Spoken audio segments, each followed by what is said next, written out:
नमस्कार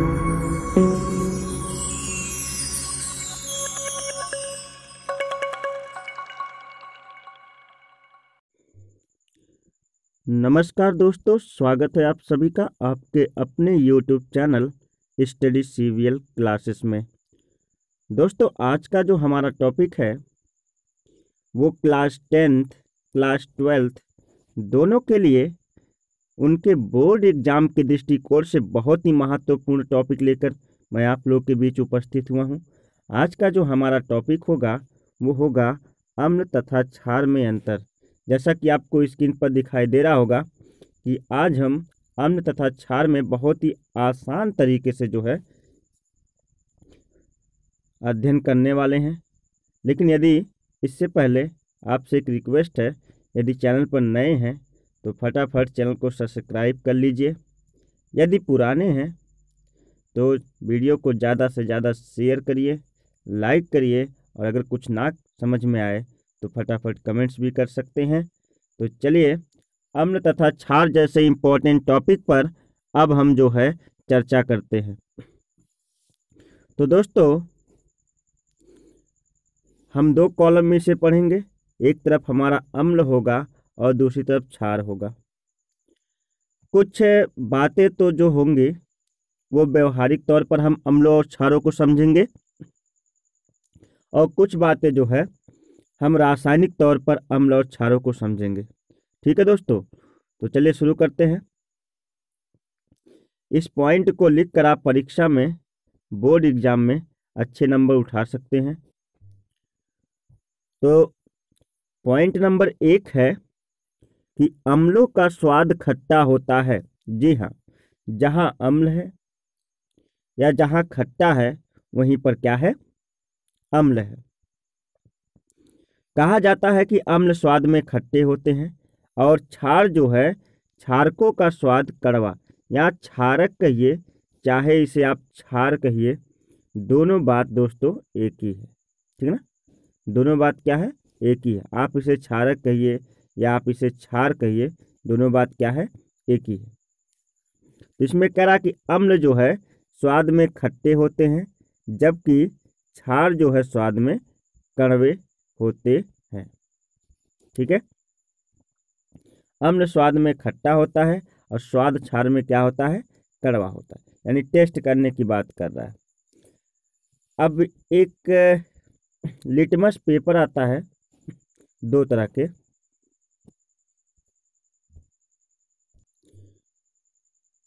जैसे दो तरह के लिटमस पेपर होते हैं। एक नीला लिटमस पेपर होता है, नीला, नीले रंग का, और एक लाल लिटमस पेपर होता है। ठीक है दोस्तों, ये आपको प्रयोगशाला में प्राप्त होगा। नीला लिटमस पेपर और लाल लिटमस पेपर। जो अम्ल होते हैं वे नीले लिटमस पेपर को लाल कर देते हैं। मतलब यदि नीले लिटमस पेपर पर अम्ल की कुछ बूंदें गिराई जाए तो वो क्या हो जाता है, पेपर लाल हो जाता है। और कह रहा कि ये लाल लिटमस पेपर को नीला कर देते हैं। क्षार क्या करते हैं, लाल लिटमस पेपर को नीला कर देते हैं। अम्ल नीले लिटमस पेपर को लाल कर देते हैं, जबकि क्षार जो है लाल लिटमस पेपर को नीला कर देते हैं। ठीक है, आगे बढ़े, चलिए आगे बढ़ते हैं। देखिए, कह रहा कि इनकी प्रकृति संक्षारक होती है, अर्थात इनके संपर्क में आने से लकड़ी, कपड़ा, त्वचा आदि आने पर नष्ट हो जाए। संक्षारक का मतलब जो क्या करे, समाप्त करे, सड़ाए, गलाए। ठीक है ना। तो कह रहा कि जो अम्ल होते हैं उनकी प्रकृति कैसी होती है, उनकी प्रकृति होती है संक्षारक।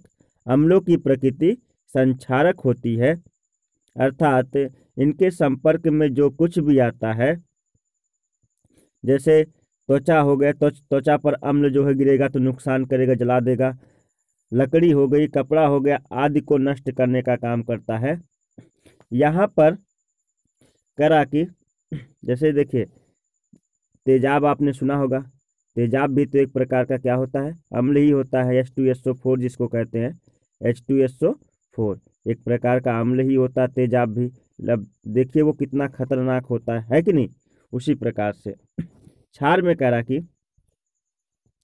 इनकी प्रकृति भी संक्षारक होती है, परंतु ये प्रबल अम्लों की अपेक्षा कम संक्षारक होते हैं। जी हाँ, इनकी प्रकृति कैसी होती है? संक्षारक। ये भी जो है संक्षारक होते हैं, लेकिन प्रबल अम्लों की अपेक्षा कम संक्षारक है। जैसे इसमें आप ले सकते हैं, आप जो है इसके अंतर्गत अपने डिटर्जेंट को ले सकते हैं, जो भी आप कपड़ा धोने के लिए साबुन इस्तेमाल करते हैं या जो भी आप कपड़ा धोने के लिए सोडा इस्तेमाल करते हैं, उनकी प्रकृति को आप ले सकते हैं, जो कि आप वो जो है क्षार की श्रेणी में रखे जाते हैं। ठीक है दोस्तों, अब जो है हम आगे बढ़ते हैं। कह रहा कि अम्ल जो है, जो अम्ल होते हैं क्षारों के साथ क्रिया करते हैं, अम्लीय गुण विलुप्त हो जाता है। जब अम्ल क्षारों के साथ क्रिया करते हैं तो अम्लों का अम्लीय गुण क्या हो जाता है? विलुप्त हो जाता है। ठीक है, और जो है कह रहा कि जब क्षार अम्लों के साथ क्रिया करते हैं तो उनका क्षारीय गुण विलुप्त हो जाता है, यानी ना अम्ल अम्ल रहता है और ना क्षार क्षार रहता है जब वे आपस में क्रिया करते हैं, बल्कि यह लवण तथा जल में बदल जाते हैं। जैसे मैं आपको उदासीनीकरण क्रिया, जो कि हर साल बोर्ड में पूछता है, उदासीनीकरण क्रिया किसे कहते हैं, यह बोर्ड का हर बार का प्रश्न है। तो चलिए इसके बारे में बता देते हैं, आखिर उदासीनीकरण होता क्या है। तो उदासीनीकरण होता है कि जब अम्ल, यानी मानिए हमारे पास एक अम्ल है, हमने ले लिया HCl, क्या ले लिया? HCl। ठीक है दोस्तों, जब अम्ल और क्षार में हमने ले लिया NaOH। जब अम्ल क्षार के रासायनिक संयोग से क्या बनता है? लवण बनता है। ये देखिए यहाँ NaCl को ऐसे लॉक कर लेंगे तो यहाँ बन जाएगा NaCl। क्या बन जाएगा? NaCl प्लस, और देखिए HHO अर्थात H2O। जब अम्ल और क्षार के रासायनिक संयोग से लवण तथा जल बनते हैं तो इस प्रकार की रासायनिक अभिक्रिया को उदासीनीकरण रासायनिक अभिक्रिया कहते हैं। कौन सी अभिक्रिया? उदासीनीकरण रासायनिक अभिक्रिया। ठीक है दोस्तों, तो उदासीनीकरण रासायनिक अभिक्रिया होने पर देखिए अम्ल जो था वह भी लवण बन चुका है, क्षार जो था वह भी लवण बन चुका है, और इस प्रक्रिया को कौन सी प्रक्रिया कहते हैं? उदासीनीकरण प्रक्रिया कहते हैं।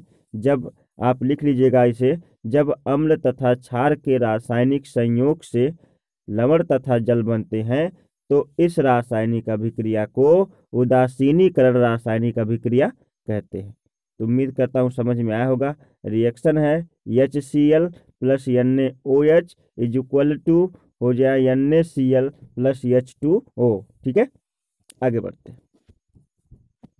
कह रहा कि तो वही गुण है, दोनों जो है लवण में बदल जाते हैं। जब अम्ल क्षारों के साथ क्रिया करते हैं तो अपने अम्लीय गुण, उनके अम्लीय गुण विलुप्त हो जाते हैं क्योंकि वह लवण बन जाता है, और जब क्षार अम्लों के साथ क्रिया करते हैं तो उनके क्षारीय गुण क्या हो जाते हैं? विलुप्त हो जाते हैं, मतलब वह भी लवण में बदल जाते हैं, लवण तथा जल बना देते हैं, और जिस क्रिया को उदासीनीकरण क्रिया कहा जाता है। ठीक है, आगे बढ़े। आगे देख कर कि ये जल में विलय होकर H+ आयन देते हैं। जी हाँ, जैसे ही अम्ल वे होते हैं जिन्हें जल में घोलने पर वे H+ आयन में क्या करते हैं? टूट जाते हैं, और क्षार वे होते हैं जिन्हें जो है जल में घोलने पर ये OH- आयन में टूट जाते हैं। जैसे अम्लों में HCl है, तो जैसे HCl को जल में घोलने पर यह जो है H+ और Cl- में क्या हो जाएगा? टूट जाएगा। और क्षार में जैसे एग्जाम्पल है क्षार का NaOH, अगर NaOH आपने लिया तो NaOH में जल में घोलने पर Na+ हो जाता है और ये देता है OH- आयन। तो क्षार जो है जल में घुलने पर जो है OH- आयन देते हैं, जबकि अम्ल जो है जल में घुलने पर ये H+ आयन देते हैं। तो कुछ यहाँ अम्ल और क्षारों के उदाहरण भी हैं। जैसे अम्लों के उदाहरण है HCl, ध्यान दीजिए, अम्लों का उदाहरण है HCl, H2SO4, HNO3, HClO4। ठीक है ना।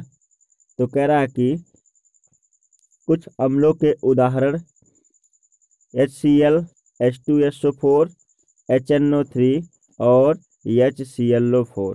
ठीक है, तो ये अम्ल के उदाहरण हैं। और क्षार के उदाहरण भी याद कर लीजिए, है KOH potassium hydroxide, sodium hydroxide, calcium hydroxide, यानी KOH, NaOH, CaOH का ट्वाइस। और अम्लों में कह रहा है कि अम्लों में जो उदाहरण हैं वो HCl, जिसको हाइड्रोक्लोरिक अम्ल है, हाइड्रोजन क्लोराइड कहते हैं आप। उसके बाद H2SO4 सल्फ्यूरिक अम्ल, HNO3 नाइट्रिक अम्ल, HClO4 मतलब होता है हाइड्रोजन क्लोराइड टेट्रा ऑक्साइड। ये जो है आपका ये 1 2 3 4 ये आपके क्या है, अम्ल के उदाहरण है, इसे लिख लीजिए। और जो है ये आपके क्षार के उदाहरण हैं। ठीक है दोस्तों, तो उम्मीद करता हूँ ये छोटी सी वीडियो आज आपको बहुत ही बेहतर ज्ञान देकर जाएगी।